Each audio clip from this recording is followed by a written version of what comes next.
Hi, I'm Chuck Colson with this week's 2-Minute Warning.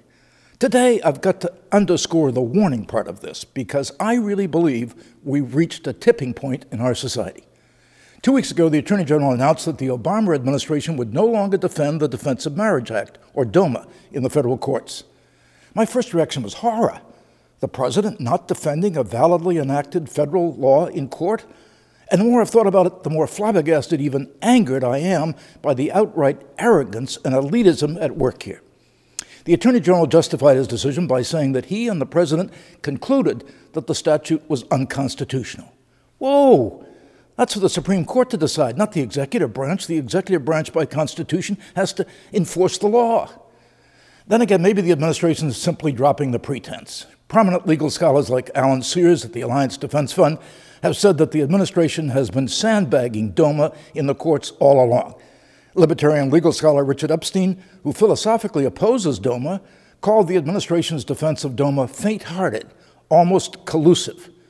Even worse is the attempt to rewrite constitutional law. Holder stated that the administration's view, classifications based on sexual orientation should be subject to what is known as strict scrutiny. That's the standard applied to classifications involving race, ethnicity, and religious belief. Maggie Gallagher summed up the administration's actions. Obama has unilaterally declared that gay is like black, and that's a declaration many blacks, especially Christians, take great exception to. By doing this, the administration is clearly stating that virtually no attempt to defend traditional marriage will pass constitutional muster. And that's the real outrage. This usurpation of power threatens to turn millennia of human history and tradition on their heads. And don't forget, every single time the people have gone to the polls to vote on marriage, they have rejected so-called same-sex marriage. But the administration, by executive fiat, is trying to overturn the will of the people and take over the role of the court. It's up to the courts to say what is and what is not constitutional. It cannot be declared by a president. And Folder's flat-out, unequivocal declaration is obviously designed to strengthen the gay rights cause in the courts. We must hope that the Supreme Court will see this for what it is, a dangerous overreach of executive power by Holder and Obama. Congressional leaders have said they'll defend the law, and that's good.